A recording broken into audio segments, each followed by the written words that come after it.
గుత్తారేడులో ఒక్కసారి ఈ గుంతలు చూడండి. మనకు గుంతలు వచ్చేసి సడన్ గా అంటే రోడ్ అక్కడ బాగుంది ఇక్కడ బాగుంది, రోడ్ మధ్యలో బాగాలేదన్నమాట.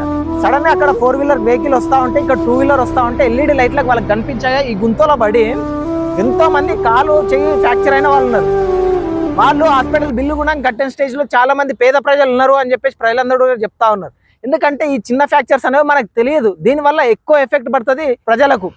కాబట్టి ఈ ఫ్రాక్చర్ చిన్న చిన్న ఏవైతున్నాయో అవన్నీ కూడా పూడ్చాలి అని చెప్పేసి ప్రజలందరూ కూడా డిమాండ్ చేస్తూ ఉన్నారు. చొరవ అనేది ఎమ్మెల్యే స్థానికంగా ఉన్న ఎమ్మెల్యే సంజీవ్ రెడ్డి గారు చొరవ తీసుకొని ఈ చిన్న ఫ్రాక్చర్స్ ఏవైతున్నాయో ఆ ఫ్రాక్చర్స్ అన్ని కూడా కంప్లీట్ చేయండి. జర ప్రజలు అనేది మీ పట్ల మంచి ఒపీనియన్తో ఉన్నారు, మంచి పరిపాలన అనేది వాళ్ళకి అందించండి. నారాయణఖేడ్ నియోజకవర్గంలోని రైపల్లి రోడ్ ఏ విధంగా మారిందో ఒక్కసారి చూడండి మీరు. గత ప్రభుత్వంలో బీఆర్ఎస్ ప్రభుత్వంలో కూడా ఈ రోడ్ అనేది కన్స్ట్రక్షన్ కాలేదు. ఇప్పుడు కాంగ్రెస్ ప్రభుత్వం వచ్చి 2.5 years అయినా కూడా ఈ రోడ్ అనేది కన్స్ట్రక్షన్ కాలేదు.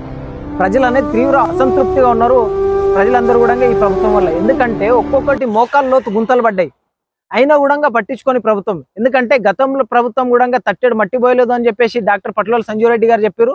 మరి మీరేం చేస్తా ఉన్నారు? మీరన్నా కనీసం తట్టెడు మట్టి పోస్తా ఉన్నారు ఈ రోడ్లన్నకి? మోకాళ్ళ లోతు కూడా గుంతలు పడ్డ కూడా పట్టించుకునేటోళ్ళు లేరు. అధికారులు కూడా నిర్లక్ష్యంగానే ఉన్నారు, అదే కాకుండా లీడర్లు కూడా నిర్లక్ష్యంలో ఉన్నారు. మరి ప్రజలు ఎందుకు అవస్థలు పడాలా మీ వల్ల? ప్రజలు మిమ్మల్ని గద్దెనెక్కించారు కదా, అలాంటి ప్రజలకు మీరు సేవ చేయాల్సిన అవసరం ఉన్నదా లేదా? ఒక్కసారి ఆలోచించండి. ఎందుకంటే ప్రెగ్నెంట్ లేడీస్ కానీ లేదంటే వేరే అనారోగ్యం పాలైన వాళ్ళందరూ కూడా ఈ రోడ్లలో తీసుకుపోవాలంటే ప్రజలందరూ కూడా తీవ్ర అవస్థకు గురైతా ఉన్నారు అని చెప్పేసి ప్రజలందరూ కూడా చెప్తా ఉన్నారు.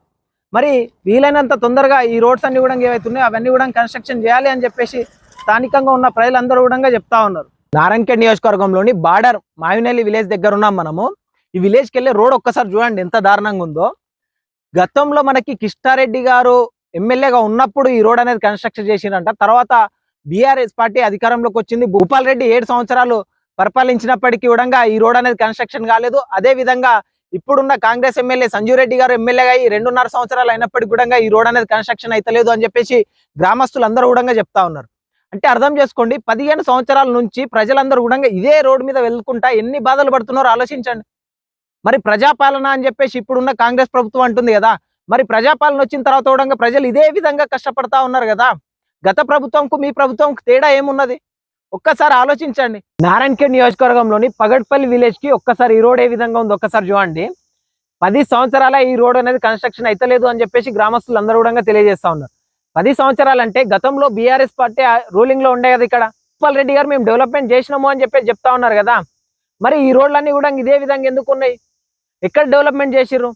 ఇప్పుడున్న కాంగ్రెస్ ప్రభుత్వం కూడా మేము డెవలప్మెంట్ చేస్తున్నాము అని చెప్పేసి చెప్పుకుంటున్నారు, కానీ గ్రౌండ్ రియాలిటీలో చూడండి ఎంత దారుణంగా రోడ్లు తయారైతా ఉన్నాయో. అది కాకుండా ఏ విలేజ్ కూడా ఇప్పటి వరకు కూడా బస్ సౌకర్యం అనేది కల్పించలేకపోతా ఉన్నారు. అంటే అర్థం చేసుకోండి ప్రయాణికులు కూడా ఎంత ఇబ్బంది పడతా ఉన్నారు. గర్భిణీ స్త్రీలు కనుక ఇదే రోడ్లో వెళ్ళగలిగితే వాళ్ళ ప్రాణాలు ఉంటాయా లేదా అని చెప్పేసి ప్రజలు అనేది ఆవేదన చెందుతా ఉన్నారు. ఇప్పటికైనా ఏ ప్రభుత్వం అన్నది కాదు, ప్రజలకు డెవలప్మెంట్ చూపించాలి అని చెప్పేసి ప్రజలందరూ కోరుకుంటా ఉన్నారు. మరి ఎంత తొందరగా అయితే అంత తొందరగా ఏవైతే ఖరాబ్ అయిన రోడ్లు ఉన్నాయో అవన్నీ కూడా డెవలప్మెంట్ చేసి చూపించాల్సిన అవసరం స్థానికంగా ఉన్న ఎమ్మెల్యేలకు ఉందా లేదా? ఒక్కసారి ప్రజలే కామెంట్ చేయండి. చాలా మంది వీడియోలు చేస్తున్నావు బ్రో నువ్వు రోడ్ల పైన, కానీ వేస్ట్ అని చెప్పేసి చాలా మంది అంటున్నారు కదా. చాలా మంది కామెంట్ చేస్తా ఉన్నారు, డిఎం చేస్తా ఉన్నారు. ఒక్కసారి చూడండి, మనం వీడియో చేయడం వల్ల ఇది ఎంత గుంతుండనో దానికి అందరు కూడా మొరం పోయడం జరిగింది. ఇదే కాకుండా మిగతా ప్లేస్లలో కూడా మొరం పోసేసి ఏదైతే ఫ్రాక్చర్స్ ఉన్నాయో ఆ ఫ్రాక్చర్స్ అన్ని కూడా పూడిస్తే చాలా మంచిది.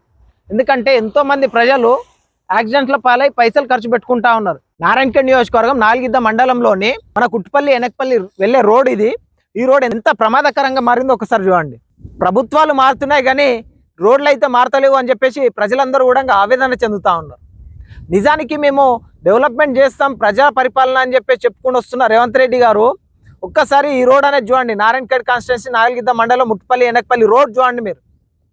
అంటే లోకల్ లీడర్లు అందరూ కూడా మాకు కాంట్రాక్టర్స్ వస్తలేరు అని చెప్పేసి చెప్తా ఉన్నారు. మరి గ్రౌండ్ రియాలిటీ ఏమో ఈ విధంగా ఉంది. అంటే అర్థం చేసుకోండి, ప్రభుత్వాలు మారినా కూడా పరిపాలన మారతలేదు. ఏ నాయకుడు వచ్చినా కూడా ప్రజల్ని దోచుకుంటున్నాడు తప్పితే అభివృద్ధి చేస్తలేరు అని చెప్పేసి గ్రామస్తులందరూ కూడా తెలియజేస్తారు. నియోజకవర్గంలో నారాయణఖేడ్ సిటీలో బైపాస్ రోడ్ అనగా గాంధీ చౌక్ నుండి ముదిరాజ్ భవన్ వరకు కూడా ఒక్కసారి ఈ రోడ్ అనేది ఏ విధంగా ఉందో చూడండి. గత ప్రభుత్వంలో ఈ రోడ్ అనేది శాంక్షన్ కావడం జరిగింది. ఇప్పటివరకు ఈ రోడ్ అనేది కూడా నిర్మించలేకపోయారు. కొత్త ప్రభుత్వం ఏర్పడి 2.5 సంవత్సరాలు అయినప్పటికీ కూడా ఈ రోడ్ అనేది కన్స్ట్రక్షన్ చేయలేకపోతున్నారు అంటే అర్థం చేసుకోండి. వర్షాకాలం రాగానే ఈ రోడ్ ఎంత దారుణంగా తయారవుతుందో నారాయణఖేడ్ నియోజకవర్గ చుట్టుపక్కల గ్రామాల వాళ్ళందరికీ కూడా తెలుసు. ఎందుకంటే వాళ్ళందరూ కూడా బైపాస్ రోడ్గా ఈ రోడ్ అనేది ఉపయోగిస్తారు. కాబట్టి ఇప్పటికైనా స్థానిక ఎమ్మెల్యే చొరవ తీసుకొని ఈ రోడ్ అనేది శాంక్షన్ అయిన రోడ్ అనేది వేపిస్తే నారాయణఖేడ్ సిటీ ప్రజలందరూ కూడా హర్షం వ్యక్తం చేస్తారు. నియోజకవర్గంలోని జూకల్ మరియు మైలారంకి వెళ్ళే రోడ్ ఎంత దారుణంగా మారిందో ఒక్కసారి చూడండి. నారాయణఖేడ్ కాన్స్టిట్యున్సీ అంతా కూడా ఇంత దారుణంగా రోడ్లు ఉన్నప్పటికీ గత ప్రభుత్వం వేయకపోగా ఇప్పుడున్న ప్రభుత్వం కూడా పట్టించుకోకపోతే ఎట్లయితుంది? ప్రజలు అనేది అవస్థ పడుతున్నారు కదా. నిజానికి ఈ రోడ్ ఈ విధంగా ఉండడం వల్ల బస్ ప్రయాణం కూడా జరుగుతలేదు, బస్ కూడా రావట్లేదు అని చెప్పేసి గ్రామస్తులందరూ కూడా తెలియజేస్తా ఉన్నారు.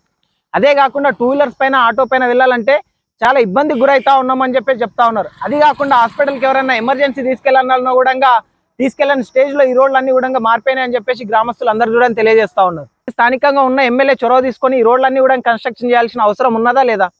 ఒక్కసారి ఆలోచించండి. నారాయణఖేడ్ నియోజకవర్గ లీడర్లు అందరూ కూడా డెవలప్మెంట్ చేస్తున్నామని చెప్పేసి మాట్లాడుతున్నారు, కానీ బేసిక్ ఇన్ఫ్రాస్ట్రక్చర్ కూడా డెవలప్మెంట్ చేయలేని స్థాయిలో నారాయణఖేడ్ కాన్స్టిట్యున్సీ ఉన్నది. నారాయణఖేడ్ నియోజకవర్గంలోని నందిగడ్డ ఉక్రాన రోడ్ ఏ విధంగా ఉందో ఒక్కసారి చూడండి మీరు. టీఆర్ఎస్ ప్రభుత్వం ఉన్నప్పుడు కూడా రోడ్లన్నీ కూడా ఖరాబ్ ఉన్నాయని చెప్పేసి గ్రామస్తులందరూ కూడా ఈ రోడ్ల పైన వచ్చేసి నిరసనలు జరిగినప్పుడు కూడా రోడ్లు అనేది కన్స్ట్రక్షన్ కాలేదు. మరి కొత్తగా ప్రభుత్వం ఏర్పడి 2.5 సంవత్సరాలు అయినప్పటికి కూడా ఈ రోడ్ అనేది ఎట్లాంటి మరమ్మతులు కూడా చేయలేని స్థితిలో ఈ రోడ్ అనేది ఉన్నది. అంటే గ్రామస్తులందరూ కూడా నిరసనలు తెలియజేస్తా ఉన్నారు, పేపర్ స్టేట్మెంట్లు ఇస్తా ఉన్నారు. అయినా కూడా ఈ రోడ్డు పట్ల పట్టించుకుంటూ లేరని చెప్పేసి గ్రామస్తులందరూ కూడా ఆవేదన చెందుతా ఉన్నారు. అంటే అర్థం చేసుకోండి, నిర్లక్ష్యం ఎక్కడ ఉంది అసలు. గ్రామస్తులు వాళ్ళ అయ్యే సాహశక్తుల ప్రయత్నిస్తున్నప్పటికి కూడా ఈ రోడ్ అనేది కన్స్ట్రక్షన్ చేస్తలేరు అంటే రాజకీయ నాయకుల నిర్లక్ష్యం ఎంత ఉందో మనకు అర్థమవుతా ఉన్నది. అంటే రాజకీయ నాయకులు పట్టించుకోరా? ప్రాణాలు పోతేనే పట్టించుకుంటారా? ప్రజలు ఎన్నుకున్నది మీకు ఎందుకు? ప్రజలకు సేవ చేయడానికే కదా. ప్రజలకు ఎక్కడైతే ప్రాబ్లం ఉన్నదో ఆ ప్రాబ్లం సాల్వ్ అనేది మీరు చేయాలే కదా. ఈ రోజు చేయలేని స్టేజ్లో ఎందుకున్నది? బీఆర్ఎస్ ప్రభుత్వంలో కూడా ఇదే విధంగా ఉన్నప్పటికీ కాంగ్రెస్ ప్రభుత్వం వచ్చినా కూడా ఇదే విధంగా ఉంది అని చెప్పేసి గ్రామస్తులందరూ కూడా తెలియజేస్తా ఉన్నారు. ఈ రోడ్డు కూడా శాంక్షన్ లో ఉన్నది. ఎంత తొందరగా వీలైతే అంత తొందరగా ఈ రోడ్ అనేది కన్స్ట్రక్షన్ చేయాలి. వర్షాకాలం వచ్చేసరికి ఈ రోడ్ అనేది కన్స్ట్రక్షన్ చేయాలి, లేదంటే గ్రామస్తులందరూ కూడా ఇబ్బందికి గురవుతున్నారు అని చెప్పేసి గ్రామస్తులు తెలియజేస్తా ఉన్నారు.